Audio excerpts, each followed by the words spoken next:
Welcome to our 2021 speaker series hosted by the Economic Statistics and University Transfer Program here at Camosun. We are excited to be launching this session off with Misha Fisher, who will be talking to us about market failures. Now, I have to apologize. This introduction is actually being recorded after the fact. Our initial introduction, our initial session, we had a little bit of a hiccup with the beginning of the recording, and as a result, this won't actually start off into the session until Misha was a little bit underway. Just the same, what that means is I get to introduce Misha, but unfortunately, you don't get to hear all the nice stuff he said back about me. So Misha, I've known Misha since grad school, so going back quite a few years now. Since then, he has had several roles as chief economist for both the governor of Illinois as well as his current role as chief economist for Angie Home Services. That being said, Misha has a wealth of experience in dealing with market failures, regulatory design, and has a breadth of background knowledge on all the topics he's about to discuss. So we will jump over to Misha's presentation in a second. I just want to highlight the fact that at the end of the presentation, we will also have a listing of all of our speakers, both Misha and all of our future speakers to come. If you are interested and you are wanting a link to either of the future sessions, or if the session's date have already passed and you are looking to get a link to the recording, please feel free to reach out to me at the email below. I'd be more than happy to provide it. Okay, well then let's go jump over and let's start off into our session. And, the first is a topic that's been on a lot of people's minds recently, and that is inequality. And if you care about sort of economic mobility and people being able to pursue the lives and dreams that they want, well, markets are supposed to be good at that. And so if there's a failure of that happening, can we take that as a indication that markets are failing? The second thing is overall alienation, right? There's a lot of people who are lonely and suffering right now, not just obviously because of the pandemic, but I think that there's a growing awareness that this is something that a lot of societies are facing at the moment. So not just in Canada and the United States, but around the world, there's a growing amount of loneliness and alienation, and some of that is being tied to economic hardship and lack of mobility. So these two things sort of tie into each other. Another common thread that's not just true in Canada and the United States, but also across the world is political polarization. This is another thing that we worry about. And these are all sort of three things that people are talking about a lot at the moment. And you can see that they all tie into one another as well. And none of them are necessarily tied to any specific market in particular in the way that we think about a market, but they are all tied into the overall structure of society. So what we're going to do today is look at four specific markets that we all interact with and look at ways that they may or may not be failing in terms of their market structure. And the reason we're doing all of this is there's a quote I really like by the 1995 Economics Nobel Prize winner named Robert Lucas. And when he won the prize, one of the things he reflected on was he specifically was talking about development economics, which was a big deal at the time. This was sort of mid-90s. The Soviet Union had just fallen. There was a lot of economic liberalization going on. And what he said was, is there some action that would lead the Indian economy to grow like Indonesia's or Egypt's? And if so, what exactly? What is that exact policy lever? And then he said, the consequences for human welfare in questions like these are simply staggering. And once one starts to think about them, it's impossible not to think about anything else. And what's he getting at there? Like, what's he trying to say? What he's trying to say is, if you look at these large aggregate ways that we structure our societies, we structure the rules around them, that we provide technology and organize our labor markets, all of these things, small subtle changes can really add up over time. And the consequence of that adding up over time, when you multiply it by the tens, if not hundreds of millions of people living in different societies with different sets of rules, are all quite staggering in terms of how they're structured. So that's, I think, the sort of core of why we should care about market structures and how they work, and whether or not they sort of follow the textbook ideal. And what do I mean by the textbook ideal? Well, we're all sort of taught in Econ 101, for anybody who's taken it or is taking it, that markets are these systems with a, if you think back to your class, you've usually got a graph with your price and your quantity on each axis, and your supply curve and your demand curve and where they cross, that's the local market clearing. And what about when they don't work? What about when, Keith is pointing out that that's Econ 103 for Camosun. So use that as the generalized version of it. But what about when they don't work? What about when that isn't happening? What about the story there of when they're not working? So that's what we're going to pursue today, and what can and cannot be explained by that market failure. So when we wrap up, hopefully you've got a better understanding of the four markets that I'm going to specifically focus on, the way that they're structured, the people who participate in them, and the areas where competition is and is not working, and the implications for that. Before we jump into that, just a little bit of house cleaning. I'll mention a few things about myself. I'm the chief economist for Home Advisor and Angie's List. We are the two largest marketplace platforms in the US for home services. So think about getting a remodeler or a plumber and electrician, et cetera, some sort of service for your home. We provide a real-time marketplace for that. So we're buying and selling consumer demand and supply for pros in real time. So it's a real-time marketplace itself. Before that, I was the chief economist for the state of Illinois, an advisor to the Illinois governor. In that role, I focused specifically on energy policy, economic development policy, and professional licensing. The state government in Illinois oversees, for example, the Department of Financial and Professional Regulation, which licenses everything from barbers and hairstylists to doctors and physicians and nurses, dentists, landscapers. About a quarter of the entire labor market is licensed through that entity. I also oversaw the Department of Commerce, which does things like tax incentives for relocation and a lot of labor force work, et cetera, et cetera. Before that, I was actually the deputy director of the Illinois Department of Commerce, focusing specifically on those things like the structure of tax incentives. And before that, I was a legislative director for the United States Congress in Washington, D.C., focusing on financial services and science policy in particular. And as Keith will avow, I'm a pretty staunch space and science nerd. I love all that stuff, and was very lucky to get to work for it in Washington, D.C. for several years.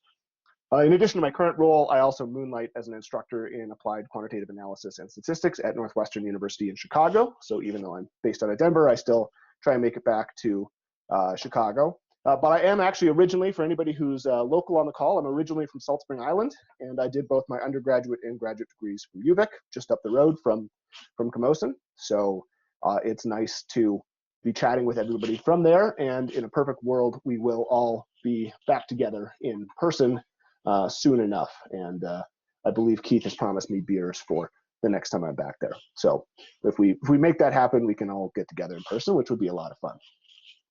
So jumping into it, how are we going to tackle this question about markets? We're going to talk about quickly touch on the benefits of a perfect market and the theories of general equilibrium, and then look at why markets fail. So this is sort of the textbook part of the talk, where we're going to look at what we're taught, kind of what the foundations for it are. And then we're going to look at four industries in particular, and I picked these four because we all touch all of them. So the first is healthcare. We typically start and end our lives involved in the healthcare system. That is a pretty intimate part of how we go about things. Your existence starts and ends with the healthcare system. We're going to talk about housing, which is something that everybody needs. It's considered one of those fundamental human needs and how that's provided. We're going to look at energy and the environment, because on the one hand, energy creates civilization and it saves us a lot of work, and it's the reason we have a modern society. But on the other hand, it can pull in contrast with the environment, which is also a necessity, because nobody wants to live on a polluted hellscape. We all want to live in a beautiful, pristine environment. And so how do we get these two contradictory things that potentially pull against each other to work together? And then the final thing we'll look at is labor markets and labor market mobility, because we're all in labor markets. If you are a student, you're a little bit less so, but you're going to enter one, and it doesn't matter if you're working for a for-profit or nonprofit, the government, or some other sort of a university. It doesn't matter who you're working for. There's a labor market that you are participating in. So these are the four things that we are going to focus on in particular. And I'll run through each one, sort of the stakeholder groups and how it is structured. So that is our run of show, and then we'll do a little wrap up at the end, and then we can get into Q&A. So let's get into the benefits of a perfect market. This is what we learn in school. And if you think back to Econ 103, as Keith has corrected me, There's this story about quantity and price, where we think of the supply curve sloping up and demand curve sloping down, but and that's sort of a precise system. So we'll pick an example. We'll pick, I missed some of the good hamburger places in Victoria. So we'll say that there's a local market for hamburgers in Victoria, and there's a price that people are willing to pay and a quantity that people are willing to supply, and we have a local equilibrium where the two meet. But your general equilibrium is if we start sort of expanding that out to every good and service. So there's the immediate ones, like the people making hamburger buns and the condiments and the beef and the chairs and the dining tables and the bus that you took to get to the hamburger place, or the Uber, or the parts for the bus. And you can sort of pull this out to create this almost infinitely large web of different goods and services. And general equilibrium is the idea that they are all sort of roughly meeting. And there's some benefits to this. They're briefly summarized in the first and second fundamental theorems of welfare economics, which we won't get into sort of the technical detail. I think a lot of people will cover them as they go through their university degree. And Keith, maybe you want to chime in. Is this covered in Econ 103? Do you touch on these, or are they saved for later classes? Yeah, unfortunately, we don't really get into them too much at the 103 level. They are saved for the higher levels. That's fair. So this is something that you can look forward to.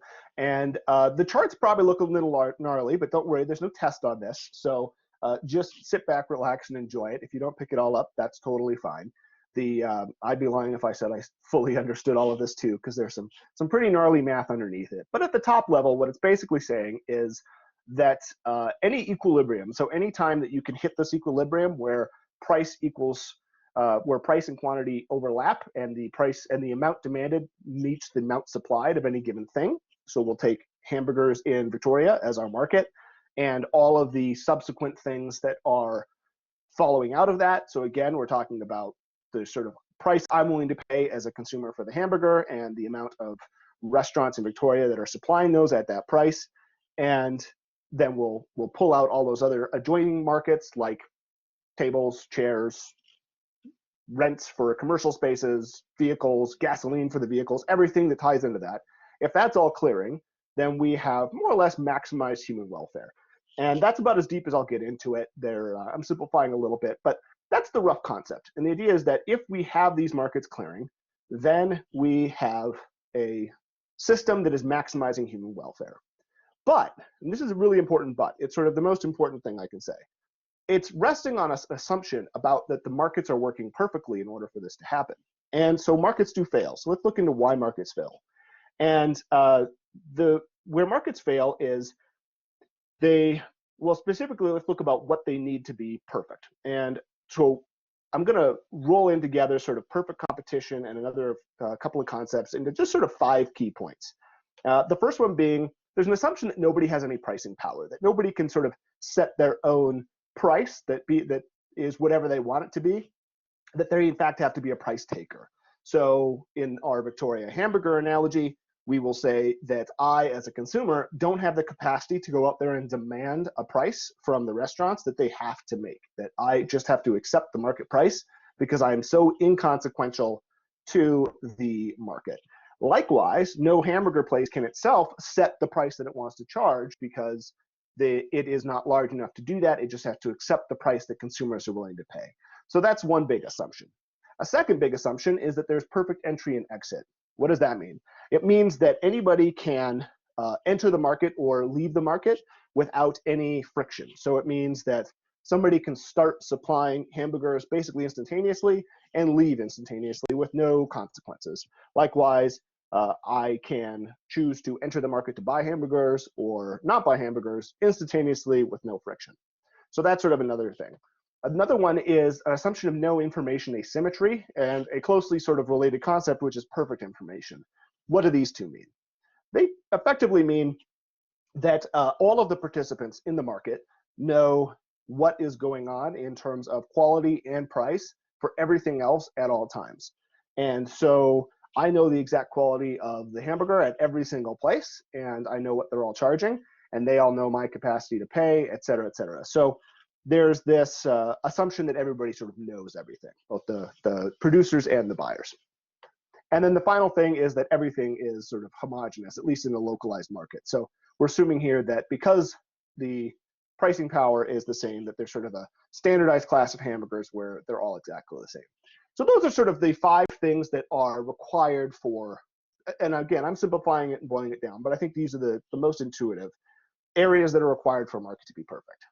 So now let's jump into the first market we're going to look like, the first real life market, and try and suss out whether or not it is getting close to any one of these things, these requirements for a market to be functioning efficiently. And so we're going to start off with healthcare, because as I said, this is how most of us enter our lives, or start our lives is within the healthcare system, and it's also how most of us end our lives is in the healthcare system. So it's a very deeply intimate market that we all interact with, and of course, it also hopefully sustains our lives and keeps us healthy over the course of our lives. So this is something that we want to function very, very well. So we'll start off with healthcare. Let's first jump into what the system looks like. And I've spent, even though I was born in Vancouver and grew up on Salt Spring Island, I've spent virtually my entire career in the United States. So this is going to be a very US-centric talk. Some of this is still very relevant for the Canadian system. The US system sort of has within it the Canadian system. If you think about healthcare, you've got sort of the provision of insurance for how are you going to pay for things, and then you've got the provision of care. And you can have those things be completely separate or completely integrated. So in the UK, they're more or less completely integrated. You have the National Health Service, I believe, is what they call it, and it is insurance and provision of care entirely. So the government is both your insurer and the provider of care. The US has that system within the Veterans Health Administration. So all veterans, which is tens of millions of people, have both their insurance and their care provided by the government. Then you can split up insurance from care, and that's how Canada tends to run it, where the insurance comes from the government, but the provision of care is more private. And the US has that system as well in both Medicare and Medicaid. Those systems, broadly speaking, address healthcare for the elderly and the poor, respectively. And in that case, the insurance is provided by the US government, and the provision of care is provided by private people. One thing that the US system has that a lot of other systems don't have is a fully sort of private version where your insurance and your provision of care are both private. And that is how still a majority of Americans get their, well, certainly a plurality, but probably still a majority at this stage, get their insurance. And so I personally get my insurance as a employer provided benefit, and the provision of the care from that insurance comes from a separate entity. So this is going to be kind of a US-centric approach, but certainly there's a lot of mapping and parallels over to the Canadian system. So let's first jump into who are the stakeholders in it. So whenever we're looking at the organization of a market, there's all these different types of participants in that market. So first we'll look at the sort of obvious one, which are physicians and sort of specialist physicians. So this can be a general practitioner, or it can be a brain surgeon or a heart surgeon. So you've got that class of workers that exist in there. There's also nurses and nurse practitioners, who are typically licensed at not the same level, but still heavily credentialed, and do other forms of provision of care. And there's a growing push, certainly in the US, and I suspect in Canada as well, to increase the scope of their practice. So you try and create less of a clear line between nurses and physicians, and to create sort of more of a spectrum where more nurses can do more work closer to what physicians do. So there's that component of it. Then you've got your technicians. So these are people who typically are neither a nurse nor a nurse practitioner nor a physician, but they are still involved in the process. So this could be somebody who does something like run an MRI machine or some other sort of discovery mechanism. So running specialized medical equipment, x-rays, MRIs, that sort of thing. Then where do all these people work? You've got hospitals and institutions, and there are all sorts of different types of hospitals that can happen. You've got sort of full-fledged hospitals, you've got that are for-profit, you've got private ones, you've got ones that are owned by doctors, sort of more like a co-op. You've got ambulatory surgical centers, you've got which are sort of like small hospitals that perform a small variety of things. You've got integrated care facilities. You've got all these different types of institutions that can potentially be participating in the market. Then there's, of course, insurers. The insurers can be private entities, they can be governmental entities, but they are managing the risk and the cost associated with structuring the market. Then you've got government administrators and regulators, and this is true for both regulating insurance, but also regulating the practice of who's providing services in the market. And that's pretty relevant in terms of both the Canadian and American systems, how these things are being financed. Then you've got medical schools, which is providing the supply of new people who are coming into these markets to do these things. Then you've got consumers, of course, that's all of us who are patients of this whole system who go in there and we want a service done, and we are have some sort of insurance typically, or no insurance and you're paying out of pocket, but there's the provision of care that comes into play. Social service organizations that exist within here. So there are charitable organizations and other civic groups that try and improve this system and make it work better, and are patient advocates or advocates for medical providers, et cetera, et cetera. And then, of course, you've got employers. This is particularly relevant in the US, but it is still relevant in Canada too, because there are secondary layers of insurance that are sometimes offered, think like dental and that sort of thing. And employers typically pay premiums for this, but they get tax incentives from the government to do that. So that's the healthcare system, right? In a nutshell, that's all of it. Now let's think about, is this working for everybody? In the US, the big discussion is cost and the access to care. So there's still a relatively large population of people who don't have any insurance, and nobody looks at this and says, well, that's a good thing. So that's one of the big problems with it. There's also the big problem of cost, which is that price inflation in healthcare has been pronounced for the last couple of decades. It's been very, very high, outpacing the rest of inflation. That has a lot of problems because the spillover effect of high healthcare costs are high insurance costs. And for a family of four to go buy their own insurance in the US off the shelf, they're probably looking at $1,500 to $2,500 per month to buy the insurance, which sounds like a lot, and it is a lot. And so nobody sort of views that lack of affordability as a good thing. And so there's these problems in this market. This is also relevant to the Canadian experience as well, because in British Columbia, I believe, Keith, correct me if I'm wrong, British Columbia got rid of the MSP premiums, and it's now all just rolled in off of income taxes. That is correct. We are MSP free now. You're MSP free now. But what happened to the income tax rate?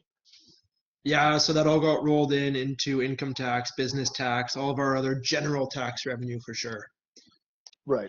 So so affordability, even if somebody isn't necessarily paying right up front for insurance, if you're doing that, then you see the cost of the system. So if you're a family of four in the US and you're buying insurance and you're seeing that $1,500 a month coming out of your account, that's painful. But of course, the cost inflation is also a problem in Canada. It's not as much of a problem to the Canadian system's credit. It's the cost inflation has been kept much more in check. That being said, provincial income taxes are of course higher, and that is still money that people aren't able to spend on other things because it is being sent into the healthcare system, and it's it's pretty consequential in terms of the cost of that. And the other component of it is triage times. So waiting times for specialty care can be worse in Canada than the US on average. Primary care, the Canadian system, I think, actually provides really good value. But in terms of specialty care, then there can be some issues. So even though this is sort of a US-centric approach, it is still relevant to Canada in terms of these systems are not functioning as well as I think anybody says that they could. So there's all this room for improvement. But let's look at the topic of the discussion today is market failure. So do we have a perfect market here? Well, let's think about it. Is there pricing power? Does anybody have pricing power? Overwhelmingly, the answer is yes. So our assumption about nobody having pricing power is wrong. There are obvious cases like this in terms of drug patents is a great example where the patent affords people the ability to set whatever price they want. But it's also true, particularly with healthcare providers. There's and there are layers of regulation on top of this to try and sort of reduce this effect. They have their own consequences. But if I was to offer somebody on this call open heart surgery right now, you would pay me not to give you open heart surgery. But if you needed it, the rational thing to do would be to pay your sort of expected lifetime earnings less $1 to get that surgery. So you end up with very weird willingness to pay on the part of consumers and sort of at the time, monopolistic capacity on the part of providers. So there's a big problem with pricing power in these markets. The market does not lend itself well to this assumption about having an efficient market. What about perfect entry and exit? This is also sort of a pretty pronounced problem in terms of the market, right? I mean, you can't just instantaneously become a hospital. You can't just instantaneously become a physician or a nurse or a technician, right? These things all take years. And even the supply of those things, you can't instantaneously create more supply for the supply. So you can't start a medical school overnight. So along the way here, there's very much not perfect entry and exit. Similarly for the consumer, if you need a, if you need a totally superficial procedure, like, like let's say some sort of cosmetic plastic surgery, then yes, that is optional. But if you need anything that is sort of a core part of the medical system in terms of primary care or emergency care, et cetera, then you don't have the choice not to participate in that market. You have to permit to participate in that market. And oddly enough, in terms of, if you look at cost inflation among superficial things, among lots of categories of plastic surgery, price inflation has actually been negative. So costs have actually gotten cheaper in those areas because it is more optional. But in terms of mandatory care that people need, that's where the price inflation is work. So we don't have perfect entry and exit. We have a very, very friction-filled entry and exit. What about information asymmetry? Well, the knowledge required for somebody to get into a medical procedure, I mean, that's why we have doctors. There is a deep, deep information asymmetry between the patient and the provider, whether that's a doctor or a hospital or a nurse. And so you've got a tremendous amount of information asymmetry there. What about perfect information? Does everybody know everything about everything? No, absolutely not. Just as a subset of that, there's also the relationship between doctors and hospitals. Those can sometimes be antagonistic because of labor market asymmetry and other sorts of issues that come up there. And then what about homogeneous goods? Well, no, absolutely not. These are every single human body is different to a degree. So you can't necessarily shop around for certain types of care. So healthcare has these problems that people are aware of in terms of price inflation, lack of access to care, waiting times, cost. And is it a perfect market? Well, it doesn't come close to satisfying any of the sort of 5 things we've focused on as potential, as necessary to that. So that's healthcare. So perhaps market failure describes a lot of the problems we see there. Let's jump into finance and housing. Well, actually, maybe it'd be good if anybody has any questions about healthcare. We could also do it that way too, as we jump in between sections. Does anybody? I'll look over at the chat. Does anybody have any questions, or raise their hand, or Keith, you can monitor that. Yep. Let's give it a second here, see if anything pops in through the chat there. Or, of course, feel free to unmute yourself or throw up your hand. Either way works for now.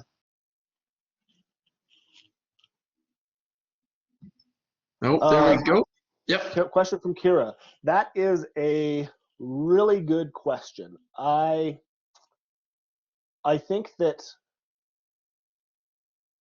it's a really good question. I'd have to be forced to give an answer because it's such a good question, because there isn't like a clear answer. The US system is closer to a market, but because of some things, it somehow, I think, performs worse on a lot of areas. Like it's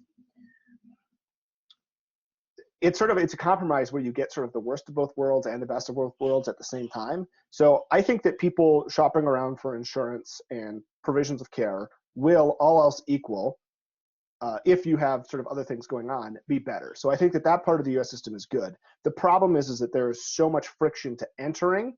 You end up with a system where sort of people are shopping around in a really monopolistic market. It's just monopolized at all these sort of small local levels. So let's think about, like, the theory behind a really competitive market is that people are allowed to be as profitable as they want. But because so many people enter the market, nobody actually earns any sort of super normal long-term profits, because they're all out competing each other to provide service at marginal cost. And as a result, nobody actually earns any profit. So that's sort of the theory. And that does work really well in things like food and consumer electronics and these sorts of areas. But in healthcare, because there are so many barriers to entry, the Canadian system has been more, well, we'll go with regulated monopolies. And the idea behind a regulated monopoly is closer to like how an electric utility works, where you're allowed to be profitable, just not that profitable. We're gonna say, you get your market, you get your 7% return on capital per year, and that is it. And the market model works better for consumers in the long run, assuming people can enter the market. That's a total cop out on your question. I guess the answer is I don't know. Yeah, that's my thing. Patricia asked, why is specialized care in the US more efficient than Canada? I'm not sure it's more efficient. I think if you look at metrics, and I'm simplifying a little bit, but if you look at a lot of metrics, access to specialized care is faster because there's so much more capital thrown at the system, and it's more profitable too, right? Like a specialist in the US, like they'll earn 3 or 4 times what a specialist in Canada will make, and so all else equal, you're going to get more people entering it. So I think the big reason why is that the specialty care in the US, they can earn a lot of money, and so you get more of them. And as a consumer, you're paying more, but you're getting, that's an area where they're paying more, but like if you need an MRI, you can get one like in an afternoon. And I'm speaking in broad averages. There are exceptions to this too. But primary care in Canada works really well. It's much less bureaucratic. So if I had to choose, like if I needed a primary care physician, I think all else equal, you're getting a better deal in Canada. If you need specialty care in terms of like a really niche surgery or something, you're probably better off in the US. But again, we're speaking in generalities. Yeah, so Keith's pointing out the typical wait for an MRI in Canada is months. And this was years ago, but I once had a migraine, and I'm a big wimp, so I've never had migraines before. And I walked into the local health clinic in my neighborhood in Washington, D.C., and I was not living in a ritzy neighborhood. I was actually living in a rather poor neighborhood at the time. And I walked into the local health clinic, and they just gave me an MRI because they had one. So you get these sorts of like dramatic differences there. Charlie's mentioning, you were mentioning the push for nurses to have more overlap with doctors. Would this primarily be to reduce prices on some procedures, or what are the benefits? The big benefits are like the push is coming from rural areas where in some cases you can have, like the US is a big country like Canada, but some of these rural areas, like you might have to drive 3 hours to find a doctor. And so the push is saying, hey, it's easier to train nurse practitioners, so let's let them do more of the scope of practice. Scope of practice is something that is fought a lot about at the legislative level. So if you look up most state codes, and I imagine this is true for provincial codes as well. I don't know that for sure, but I suspect this is one of those dynamics that's pretty close between the two countries. There's very prescribed areas that are scope of practice between what a doctor can do and a nurse can do, or what 2 different types of doctors can do. And that's true across all these areas, right? You get these fights between civil engineers and technicians over who gets to do like one type of inspection. And effectively, if people sort of fighting over a market where on the one hand, you've got people sort of wanting to protect the economic benefits they get from from having this sort of customer base for their services. But usually it happens because people mispracticing in these areas can have catastrophic consequences. For the reason you get fights between civil engineers and technicians over types of bridge inspections is because you want to make sure that that's done properly. Same thing with doctors versus nurses, or optometrists versus ophthalmologists is a classic example in terms of fighting over who can do what. Like ophthalmologists require more training on average than optometrists, and so there's where the two sort of overlap in their practice, you can get these fights. But typically it's to reduce prices. To specifically answer your question, Charles, is to reduce prices in areas that have no physicians. So you're basically trying to get the supply up past 0. And so that's why there's been a lot of push for it. But it also has benefits in terms of prices, because if you think back on the stakeholder issue, you've got all these different entities and they sort of form coalitions based on their own best interest about how to push the system forward. Does that answer your question? Cool. All right, so I don't see any other question. Alec, how do we combat pricing power that a lot of pharmaceuticals have with patents, but still have to incentives for armor? It's a perfect question because it gets it exactly. It doesn't present a false dichotomy. So some people present this as sort of a false choice of, well, they're just protecting their profits. But of course, you do need to incentivize pharma to innovate. It is very expensive to train and hire and then pay pharmaceutical researchers for years to come up with something, right? Like the payroll cost of these places is huge. The patent system I think there's room for improvement. Whatever, I don't know the answer to that, but I think the changes are marginal. I don't think that there's any big sweeping changes we can make that would make the system work better. The Canadian government is able to, because the Canadian government is able to sort of negotiate as a single buyer, which helps Canadian consumers. That wouldn't be as much of an option if the country were 10 times larger and had all these pharmaceutical companies in it. Like then the calculus would change. But right now it sort of works as sort of Canada's kind of like a big company that negotiates on behalf of its employees. So that kind of works. There isn't really a good answer to that. There's an entire literature dedicated to sort of the marginal improvements that can make it better. But your question's a good one because it frames the real question and nobody really knows the answer. But marginal improvements is the only strong opinion I have. I don't think there's any dramatic changes. There's not some policy lever we can pull that will just universally make it better. It's a system of competing trade-offs.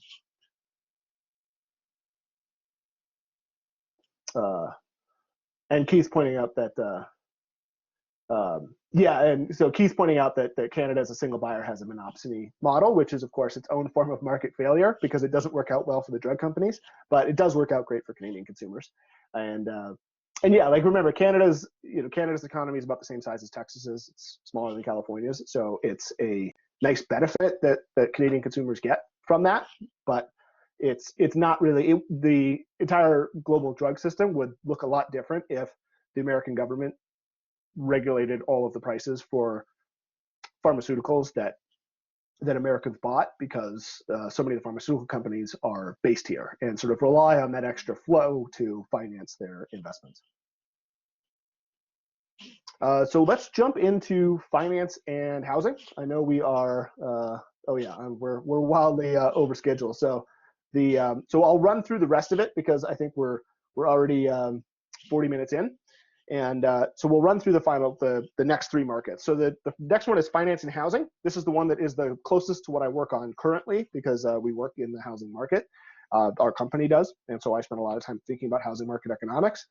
But I'm mentioning we're specifically looking at is housing because this is another one of these sort of deeply intimate things. It's a market that we all interact with. But it is closely tied to finance. And again, this is going to be a US-centric approach. The Canadian banking structure is a little bit different. Again, think about that sort of regulated monopoly area. So Canadian banks there's only a couple of them, and they have these sort of regulated monopolies where they're allowed to be profitable, but not that profitable. The U.S. system has an order of magnitude more banks, and you'd expect 10 times more given the comparative sizes, but it's hundreds of times more. And as a result, you have some negative side effects like bank failures and all sorts of other things. But as a consumer, you have more choice. And so just like with cell phones, it's, I think, better to be, all else equal, I think it's a little bit better to be a consumer here for a lot of these services because it's a more competitive market. The downsides are you get wilder financial swings, right? So Canada wasn't hit nearly as hard during the financial crisis as the US was because those regulated banks were regulated, so they didn't get over their skis as badly.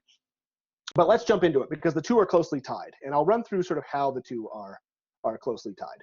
So let's first look at who are some of the regulators and the stakeholders involved. So first, you've got your banks. These could be commercial banks, investment banks, retail banks. And then in the US, there's also layers of charters between the federal government and the state government in terms of the set of rules that govern how that bank is structured. And again, there are thousands of banks in the US. There's literally 100 times more per capita than in Canada because there are hundreds of banks that have like one location or two locations. And as a result, you get more bank failures. But on the other hand, it's the range of services and the price for those services is broader and cheaper. So that's your sort of trade-off between the two systems. You've also got credit unions. They're, of course, sort of, again, following that sort of more co-op-y type model. Then you've got the central bank and the Federal Reserve, these large things. And then Keith is also pointing out the Econ 210, which you should take. The money in banking I took as an undergrad was top 3 favorite class in all of undergrad. So I'm going to echo Keith's endorsement. So take Econ 210, you should. So then you've also got the central bank and the Federal Reserve. The Federal Reserve in the case of the US, and so they sort of set the overall price for money to a degree, which we won't get into because you could dedicate multiple PhD theses to how that works, but that's the rough system. Then you've also got regulators for the whole system. These can be things like FINRA, which is a security sort of self-regulator. This is a model in some areas where the industry creates its own regulator to avoid being regulated by the government. That can work better or it can work worse, depending on the details. But you've got FINRA that does that. You've also got the Securities and Exchange Commission. You've got the Commodity Futures Trading Commission, the Federal Deposit Insurance Corporation. You've got all these, the Office of the Comptroller of Currency. You've got all these different regulators who are all players in the market and providing the pluses and the minuses to how the overall system works. Then you've got the government-sponsored enterprises, specifically Fannie, Freddie, and the Federal Housing Finance Agency. And what they do is they buy securitized mortgages. So the way it roughly works, I'll use myself as an example. You can all see me standing here in a structure. When I bought this structure, I went to a mortgage broker who we've got down here, and they shopped around for mortgage originators. The originator took that mortgage and then typically sells it to one of the GSEs, who then securitizes it so that investors can buy it. And as part of that whole process, it's then serviced by somebody. So that's also another thing. But then there's the most immediate stakeholder that we tend to think about, which are real estate buyers and sellers. So an individual who's going out to buy a structure, or the agent who is selling it to you. And that's sort of like your quick crash course in who the stakeholders are. And we'll save questions for the end just for time reasons, but that's sort of a relevant piece of it. Let's think about perfect competition. Well, first off, pricing power. The price of money and interest rates is not really, it's set by a central entity. So in this case, the pricing power is a little bit less of an issue than it is in, say, healthcare, but it's still an issue because in the end, the price of, say, your mortgage, which is, so I should back up a little bit. There's two different layers of pricing. You've got the price for the asset that you're buying, but then because most people buy their structures with debt, there's also the price of the debt. So there's what's the interest rate on that mortgage, which is effectively how expensive it is. So you've got these two different layers of pricing that you need to throw in there. And pricing for the asset itself is tricky. We're actually going to tie that into the next point, perfect entry and exit, which is tougher. And we'll just sort of summarize by saying that pricing power is less of a problem than in healthcare, but it's still a problem because there is a finite supply, which we'll get to here, but there is also this issue of what is the price of debt, and then how does that impact the other one? So anybody who's been paying attention over the last year has seen that prices have shot up. The final sort of national average for the US that came out yesterday from Case-Shiller. Case-Shiller is trying to do a quality controlled set of prices. So what is the price of the exact same identical house over time? And they found that that rose almost 11% over the last 12 months, which is not a sustainable level of growth if you want houses to be affordable for people. And one of the reasons why is because interest rates plummeted. And so there's no free lunch. And so the fact that the central bank lowered interest rates, that fueled much cheaper mortgage rates, and then consumers bid those into prices. So pricing is less straightforward in housing. I would say not as big a problem as healthcare, but it's a problem. But let's get at the bigger problem, which is perfect entry and exit. And anybody who's living in Victoria and looking at the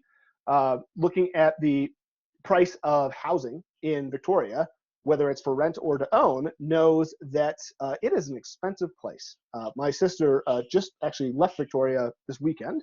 She moved to the Lower Mainland for a job, but she was living in Victoria, and her rent was more expensive than effectively my rent on this structure. And she was renting a little small basement, and I'm in a 4-story townhouse, and it costs more. And the reason why is because of zoning. And this is a big problem in terms of how people engage in this marketplace. And that is that the supply, so perfect entry and exit, is not at all met. And in Victoria, there is not nearly enough supply entering the market for the demand. And on the demand side, you don't have a choice of needing a structure or not. You can't just choose to not be in that. A, it's not realistic. B, in a lot of areas, it's illegal to be homeless. But A, it's just not really a practical choice for most people. That's not how you can really live your life. So you need a structure. So you don't have the option of exiting the market. So you have to participate in it, which is a similar problem to healthcare. But on top of that, the supply provision is just as bad as in healthcare, because the trade-off of living in a city, a lot of communities say, well, we don't want high rises. So that's an issue. But then there's also sort of a deeper problem. It's not just that people don't want high rises. It's also that if you buy a structure and somebody puts a high rise next to it, the value of your structure has been diminished. And so you end up with this sort of very contradictory sort of web of incentives when people are living in an area. There is a little bit of sort of an intergenerational equity concern that goes on too. And so anybody who follows the sort of boomer versus millennial debates, and I don't want to trigger any boomers who are on here, but boomers bought a lot of houses and then made zoning harder to build more houses. And then when millennials came along to buy houses, all of a sudden those assets were much more expensive. So because I live in Denver, and Denver's been better about zoning, it's much cheaper for me to live here than it is for my sister to rent in Victoria. And so this is sort of the core problem in housing, which is the entry and exit part of the market. And if you have more competition and more provision of housing supply, you would have much more affordability. But in a market like Victoria or Vancouver, where the restrictions on building are, for both good and bad reasons, so pronounced, it makes it very unaffordable for people to live there. Although if you bought a house in Victoria 30 years ago, it's worked out great for you because nobody has built a competing product to your asset, so it's been more expensive. Let's think about information asymmetry. There's also a problem here. I think it's less of a problem than in healthcare, but it is a problem in terms of when you're going to buy a house. The person who is selling the house certainly knows more about it than you do.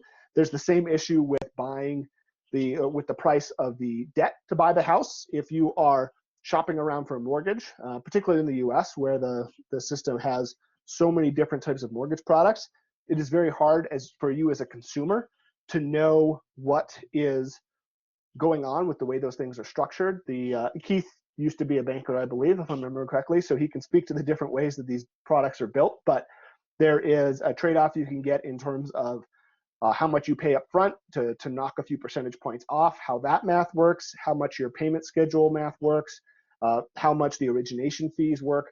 And I think that there's more layers of that in the US is my guess, which is why you typically want a broker to solve this problem for you. But there's a deep information asymmetry between you, the consumer, going out and buying the debt, and the person giving you the debt or selling the debt to you. And then there's also an information between you, the consumer, and the person selling the asset.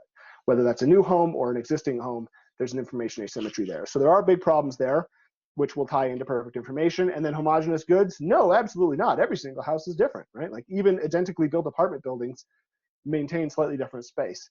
I think this is actually the least of the problems in the housing market because the market has done a good job of sort of helping solve this problem and build. If any of you end up taking more statistics, you'll learn about hedonic pricing models, which people use to price assets more accurately. But that's sort of a big piece. So wrapping up finance and housing, there's these problems here in terms of affordability. Anybody who's in Victoria right now, I think, can really empathize with that point. And in particular, the perfect entry and exit assumptions are absolutely not held. There are other problems with pricing power and information asymmetry, but the problem that takes place in terms of the exit and entry to the market are very, very profound and deep. Let's jump into energy and the environment. And again, we'll save Q&A for the end. Energy, it does the work for us. And what do I mean by that? I mean, power plants are remarkable things. In my last role, I was fortunate enough to go and tour a number of refineries and nuclear power plants and coal plants and gas plants and all these sorts of things. And they're remarkable human achievements. They've saved the forests and the whales. But there's still a lot of negative consequences. Particular carbon is a big one. But you've also got, certainly for things like coal, you've got problems with mercury and sulfur into the air.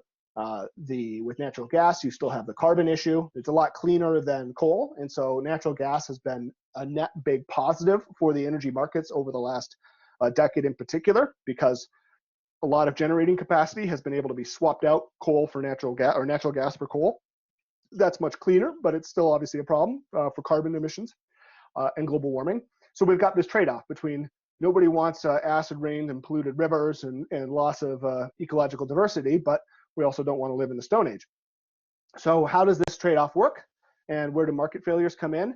Let's look at some of the stakeholders involved. So first, you've got energy companies that are producers. So these are people that, in British Columbia, you've got BC Hydro running plants, but I believe there is actually also some private provision of power too. I could be wrong on that, but in the US, it depends on the different system, but you've got energy companies that are producers. So they specifically generate power and put it on the grid.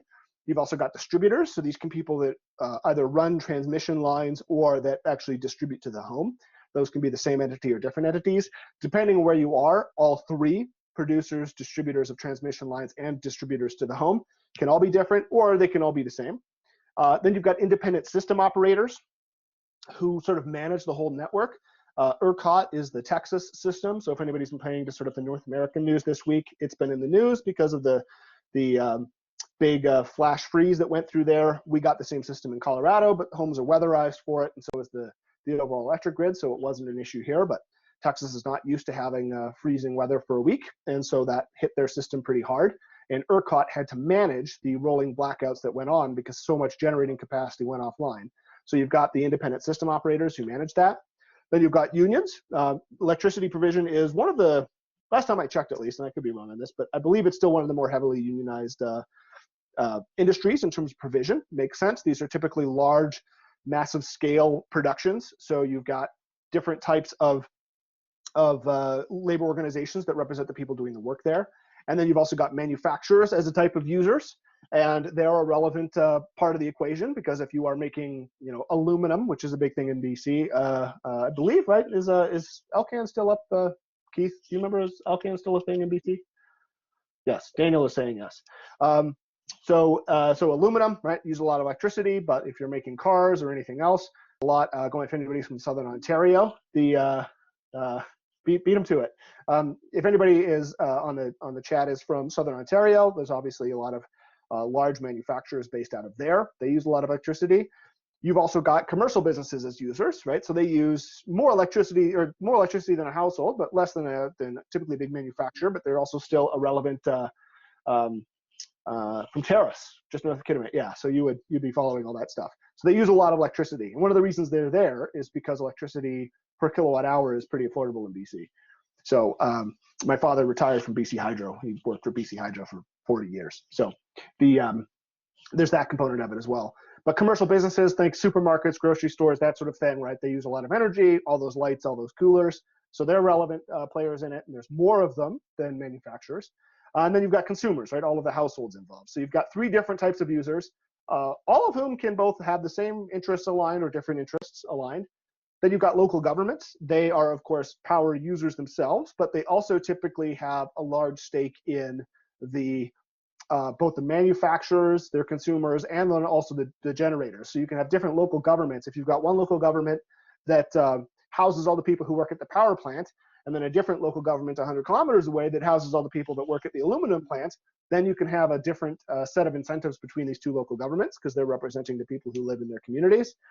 Then you've got the equipment manufacturers who actually make things like turbines for electricity generation. So they're a relevant part of it. They can be making wind turbines, or they can be making hydroelectric ones or nuclear ones. So there's those manufacturers. And then you've got NGOs. So think environmental groups, think to some degree, maybe you could take the unions and sort of throw them in there, but primarily think about either taxpayer groups that represent consumers, or think about environmental groups that sort of try and represent the issue with the environmental externalities.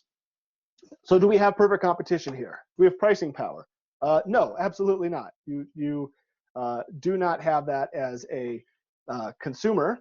Well, as a consumer, you sort of somewhat do. You kind of have to take the price.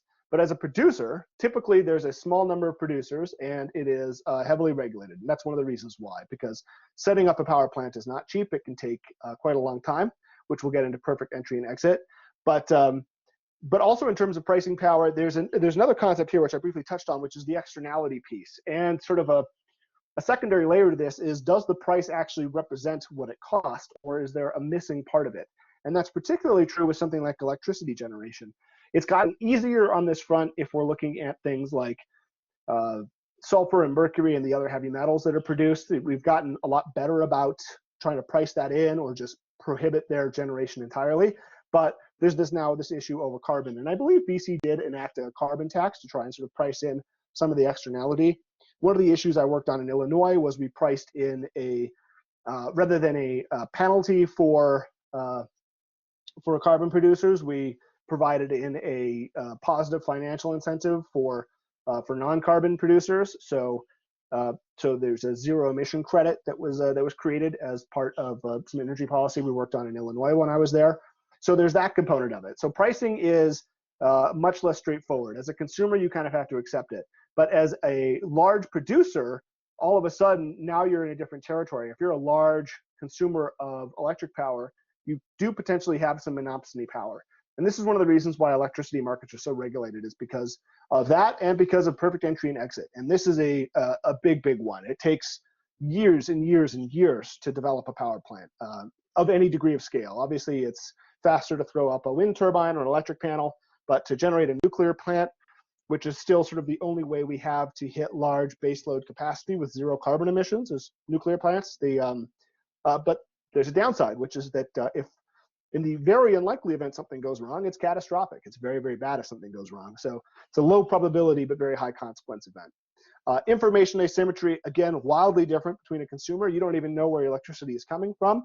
They're sort of, because that's not even the way electricity works, but you probably don't even know the amount of mix. You don't necessarily know how much you're using at any given time, which is a big problem.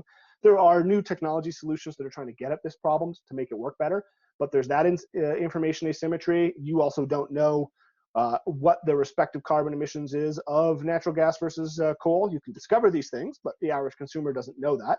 And same thing with perfect information. Another big issue with perfect information is, of course, nobody knew that this big cold front that came in through Texas, for example, was going to knock everything offline, because it hasn't happened in 100 plus years. So nobody had that information. When it did come in, there was information asymmetry between the market operator and then different types of providers of electricity capacity. So you've got all these different areas where there's information asymmetry. And then homogeneous goods, electrons are actually a pretty perfect example of a homogeneous good, but the generation itself is not homogeneous. So this one's kind of a mixed bag. But you also notice that energy and the environment, I would say, by and large, the average consumer is much happier with that experience than with healthcare, in terms of we turn on the lights and almost all of the time they work, and it is somewhat affordable, right? You're no longer saving the family budget for a year to buy 10 candles. We, for the most part, when we flick on a light switch, we don't think, ooh, that's expensive as it's running. We might think that way with a large air conditioner. Again, not really something people in BC have to think about, but if you're from Ontario, then you're used to maybe thinking about how you manage your air conditioner, but by and large, it works a little bit better. And that's because the perfect entry and exit is a problem. Pricing power is a little bit of a problem. Information asymmetry is a bit of a problem. But overall, it's closer to a perfect market. And then we'll round it out by looking at, it's a good question, Lauren. We'll save that for the end, but it's a good question. So we'll jump into labor markets to sort of close out. We're all in one. If you're a student, a little bit less true, but I personally worked all the way through UBIC. I worked, if anybody's in Victoria, you can go to the keg on Quadra. I worked there. I also worked for Pepsi doing Chase merchandising. So I've worked all around Victoria as a student. So if you're doing that as a student, you're already in the labor market. If you aren't, then you're going to enter the labor markets as soon as you graduate. Or if you decide to be a TA or anything like that, you will preemptively enter it. Let's look at some of the stakeholders in labor markets. So first, you've got employees, right? Everybody is an employee to some degree, unless, of course, you're an employer. But even as an employer, there's different types of it, right? You've got different corporate structures. You've got S corps, LLCs, C corps. You've got different types of things there. Again, that's the US structure, but you've got the Canadian structures as well. Employers are also large stakeholders. You've got contractors who aren't employees. They do have a relationship with employers, but they're their own thing. Related to that, you've also got sole props and small LLCs, where the mixture between an employee and an employer is blended. Then you've got platforms. So think Uber has been running into this issue a lot lately, where they're saying we're a platform, we're just matching consumers with independent contractors, but they're having these issues over employee classification, about whether or not those people actually are employees. The three big types of employee classification, and this is true in Canada as well, are minimum wage laws. So do you have to pay a minimum wage law? Is this person an employee for this? Do you have to pay a workers' compensation benefit? There's for that, and then there's also unemployment insurance. So those sort of three big types of classifications are all things that an employer has to pay for their employee, in addition to Social Security tax or social insurance tax in Canada, which is chipping into sort of the communal retirement system. And so there's big financial differences between employees and employers. So there's that component going on. Then you've got regulators. This is an area I don't understand at all in Canada, but in the US, there are a couple of big entities that do it. The National Labor Relations Board and the National Mediation Board are two of the big ones that sort of manage the relationship between employees and employers and the overall process of unionization. The National Mediation Board covers railways and airlines. The National Labor Relations Board sort of covers everything else. I'm simplifying a little bit, but the rough idea was there was to solve disputes between people who wanted to unionize and employers. The National Labor Relations Board was created, but the National Mediation Board was created because the idea was that railways were so critical to the national infrastructure, it should have a separate set of rules. And and Sandra's timing in Service Canada Employment Standards Act. That's probably, I suspect, closer to the US Department of Labor, which is a separate layer on top of that, which is sort of managing all relationships, not just the unionization role. So they do things like set prevailing wages, which are required for certain types of government contracts, but they also oversee other types of sort of labor quality and worker protections. So you've got these sort of three different layers. So that's going on. And of course, unions, who we just talked about, and they can be public or private. The implications of both are different. And then you've got employer organizations. So think about things like chambers of commerce and other associations of producers. There are, like, the US tech companies are in the news for various reasons, good and bad. And so, for example, they have their own associations. There's the Chamber of Commerce. Sometimes these organizations butt heads with each other. Other times they work cooperatively. So the labor unions and the Chamber of Commerce quite famously work together very closely on things like infrastructure spending, because they both want that, but they might butt heads on certain types of trade laws, for example. So now let's get into labor markets, and do we have perfect competition in labor markets, since we're all there? So first off, pricing power. Pricing power is pretty asymmetric in a lot of cases. If you are entering most areas, there is a price, and the employer can kind of choose to set it. There is, for better or for worse, the employer gets to set what they pay you. So pricing power is asymmetric. You as a worker, for the most part, have to sort of accept your market rate. You can negotiate. So pricing power is certainly not perfect, but it's not the exact opposite of that. The people can sort of set their wages to some degree. So we'll call pricing power kind of like an iffy one in between the two, where it's not quite everybody just accepts pricing, but it's also not quite everybody sets their own prices. Perfect entry and exit. This one sort of definitely not. Most people don't have the option not to work. I think this is one of the biggest issues with sort of imbalances in the labor market. There are some professions where if you work a couple of years and you save your money, then you really have the luxury of negotiating. There are other professions where even if you live very frugally, you're still probably not able to bank enough to negotiate well. And so I think you end up with sort of an inertia effect where this probably exacerbates some of the inequality issues, where if you're in some professions, you don't have the luxury of holding out for a better offer because you need the job, because you're working in an industry where it's much harder to save. So perfect entry and exit, very much not. There's also a second issue, which is credentialing. We talk about that a lot in healthcare, but also a little bit here, and that is a lot of labor markets are protected. Again, for better or for worse, there's trade-offs to these arrangements. But if you want to be a lawyer, you have to go through a regulated process that is controlled by the lawyers. If you want to be a doctor, you have to go through a regulated process that is typically controlled by the legislature with heavy input from the medical industry. If you want to do a lot of different types of things, there are trades and guilds that, again, for better or for worse, there's trade-offs to these things, but it certainly adds friction. And BC in the early 2000s removed some of these things for some occupations, but they're still there for others. And I think this also fuels into some of the inequality issues where the imbalance between what's licensed and what isn't creates a very different type of labor market. So perfect entry and exit, very much not so. You also don't have the option of exiting. Most people, unless you're sitting on a family trust, you have to work. So there's maybe degrees of you don't have to participate. You don't have to take a job immediately, but most people do need to enter the labor market to some degree. It's not completely voluntary. Information asymmetry is another one that is completely off. This one probably, it goes both ways. As a employee, you don't know what, without entering it, what the culture is like at a company, what its financials are. Maybe if it's a publicly traded company, you could look at its financials, but you don't really know what the health of the organization is like or what the work is really going to be like. You also don't know what they're willing to pay for a certain role. And on the employer side, you don't know if somebody's going to be any good. You don't know if somebody's going to come in and be a really beneficial part to your company culture, and you don't know if somebody's going to come in and be very toxic. You don't know these things. You can check references, but there's very, very large imbalances of different types between the two. So that's sort of an information asymmetry that exists in labor markets. Perfect information, sort of same story. And then homogeneous goods. No, there's no such thing as homogeneous good here. Every employer is different, and every person is different. Everybody's a unique individual. So homogeneous goods is definitely not satisfied.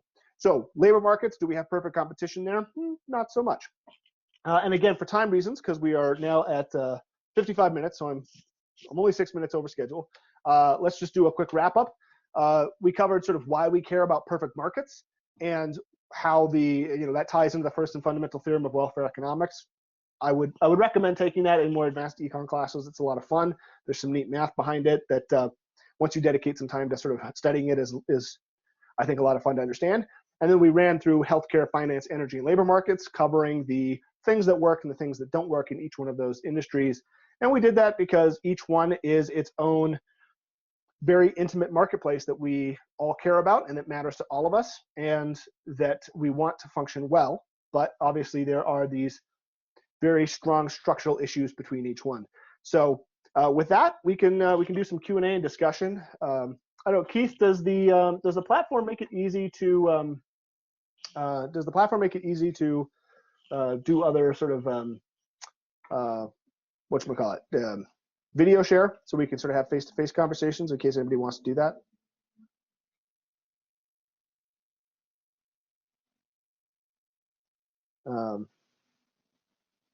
Keith, you still there?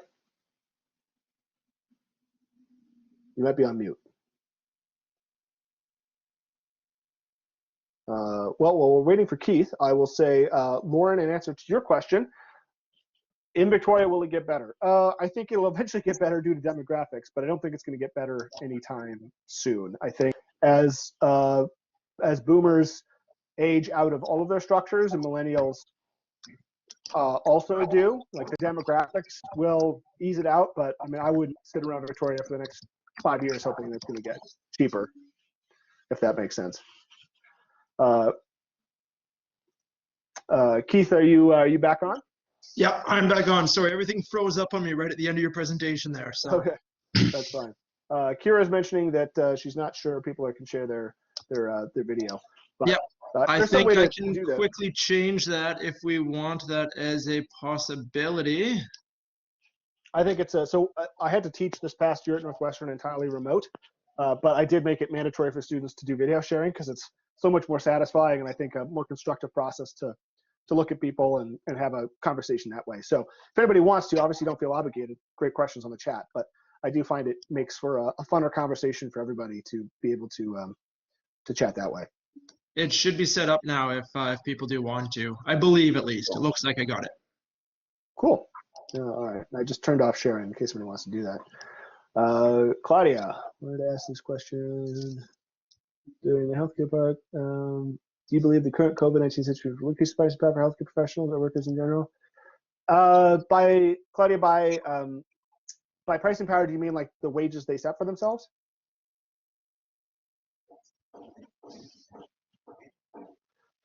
It probably depends on the profession. I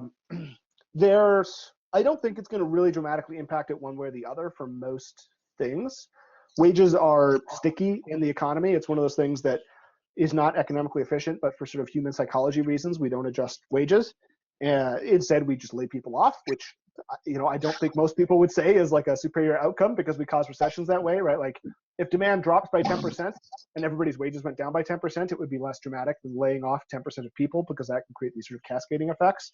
It's a little bit of a sidebar, but I don't think that will change it very much. I think healthcare professionals, in some areas, their wages are set based on like union negotiations. In other cases, they're set by sort of market competition. I'm not sure either one over the long term is going to be impacted by COVID-19. There are changes. Yeah, I'm not sure. I don't think so. I guess that's my quick answer. Is I'm not. Yeah, I'm not. I can kind of add to that as well, Misha. A lot of these are Yeah. union negotiated and kind of locked in at a 5 or a 10-year contract rate. And then when the union is up for their renegotiation for wages, well, given that it's mostly public here in BC, it depends on what public perspective is at that time to get behind them. So, question is, right? It's already a year into the pandemic. We started off pretty strong, support our frontline workers, banging pots and pans and all that. We're a year in. A lot of people have already forgotten about really what it all means and what the sacrifices are on that side. So, give it another 2 years, 3 years. Actually, I think their negotiations come up 2025 ish. So come that time, are we still going to be sympathetic? Are we still going to remember what they put forward for us at that time? Or are we going to say, hey, why do you need more money? Yeah. Right. And that's always the issue. Yes. I think Keith hit exactly right, and he is married to a paramedic, so that is full disclosure of the conflict of interest. But I think it's very true. People will say support our frontline workers until they see the pocketbook, and then they're less likely to say it. Yeah. I don't know. Hard to say. Hannah asked about. Oh yeah, Claudia. So like Claudia in BC is going to work differently, right? Like it because I think Keith, there's probably one paramedics union. And it's negotiating with the municipal health authorities, or is it negotiating with the provincial? It's provincial here. Okay, so then that's like sort of a one-to-one bargaining, and it's a totally different thing than if you had a sort of competitive market with people doing it. I think both have their pros and cons, but I don't know that I have a guess. And it sounds like Keith isn't optimistic. But Hannah, nobody asked about universal basic income. My suspicion is in the long run, it makes a lot of sense. It's got to be more efficient than all the different layers of social assistance that exist right now. In the short run, it is still significantly more expensive. Like people wouldn't support the amount of money that would be required to put out something meaningful. Because I mean, if you just do sort of the math of how much money are you going to send out to people, multiply that by how many people are getting it, you end up with really, really high sums of money, and people aren't willing to pay that. I think over the long run, as people get wealthier and can afford more, like we're in real terms, we are getting wealthier over the decades, even if it doesn't always feel that way. It's sort of empirically true that we have more buying power than our grandparents. And so I think if we get to that stage, it will be a thing that we do, but I think we're probably still a few decades away from it being a common policy. I see that Lauren here, she has her hand raised. Oh yeah, Lauren. Yeah, hi. I just had one more question regarding Sure. Hi. Regarding the energy sector. When you touched on that, I saw on the news the recent power outages in Texas. Some people were complaining that their energy bills were upwards of $1,000 a day. Is the American system vastly different than the Canadian, and how did that happen? It's a good question. So it varies by state and by independent system operator, and the two can behave differently at different times. So for instance, Illinois, when I was doing the work for the governor there, the state was actually split between two independent system operators, and so the state had one set of the way that we did power generation, and it's actually similar to Texas's. But then one part of the state was in a system operation, an independent system operator, MISO, that was in a bunch of other states that did a more traditionally regulated version, like the way it works in BC. So like you couldn't even really answer the question for Illinois because it was this weird hodgepodge. Texas is unique because it's its own independent grid and its own independent system operator. And so that kind of makes it different. I wouldn't be shocked if some people had that. That sounds like more of a news. I don't think that you've got tens of millions of consumers that are going to see $1,000 energy bills. It's more that the producer might have had to buy that as gas on the open market, and it's a really interesting set of trade-offs that you run into. So there's two competing narratives. Both are right. That's usually what happens with competing narratives, is people sort of take the complicated truth and they pull the portion of it they like out for whatever reason it validates their perspective or their political agenda, and they push it out. So if you look at the amount of generation that was lost in total, natural gas was more to blame. If you look at the amount of generation that was lost as a percent that it was expected to contribute, wind is significantly more to blame. So people are saying, well, it was natural gas's fault or it was wind's fault. It was both their faults. more capacity was lost because of natural gas going offline because the pipes froze because they didn't insulate the pipes because they haven't need to for as long as they've had pipes, and then also sensors freeze, and if you want to prevent floods, or if you want to prevent accidents, you don't want frozen sensors, so then you just turn it off. So there's all these sort of cascading sets of issues. It's also true the wind turbines weren't equipped to run at that, right? You can make one equipped to run in the Arctic, but they weren't spending that extra money to do that in Texas because it's, in December it's 10 degrees outside, like at the coldest. So to end up with minus 20 for a week on end is different. The system in Texas does work differently than British Columbia in the sense that it is largely distributors and independent power producers who all buy stuff from one another, produce electricity, and then sell it to consumers at a market price, and ERCOT sort of manages it as sort of like a market maker. So it is different there. That was one of your questions. It is, it's the same dynamic you have in a lot of areas, which is, do you want a competitive market, or do you want regulated monopolies that allow to be profitable but not that profitable, or do you want people chasing profits and never getting them? If this works better, and Keith will call me a little bit on my ideology here, but I tend to fall into the category of if the competitive market is working better, it is better than the regulated monopoly model. But it doesn't always work better, in which case it can be worse. And between Canada and the US across medical healthcare, you get sort of like a mixed bag of both. Awesome. Well, thank you so much. And yeah, that's my question. And thanks for coming to talk to us. Nice to meet you both. Yep, absolutely. Limby, we'll take yours, and then we'll leave it open for two more after that, and we'll call it there just in case there's two more that are kind of in queue there. So yeah, just so you guys know there's a cutoff at that point.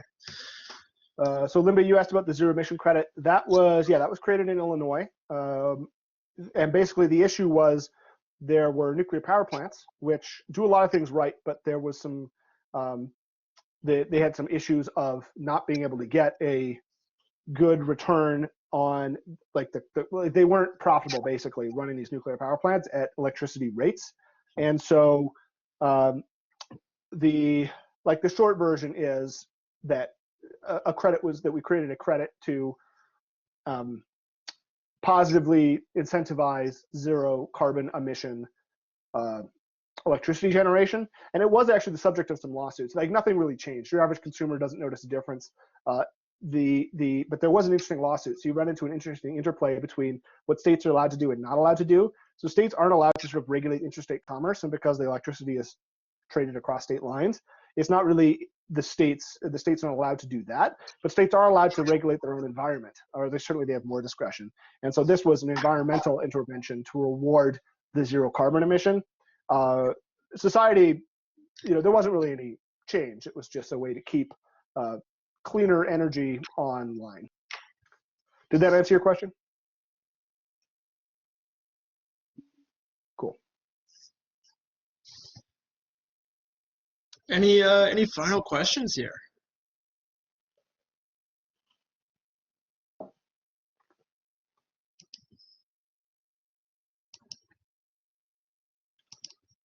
Okay, well, I'm going to take back control for a second then, just to finish us off. I'd like to thank Misha for coming out. I'd like to thank him for his presentation here.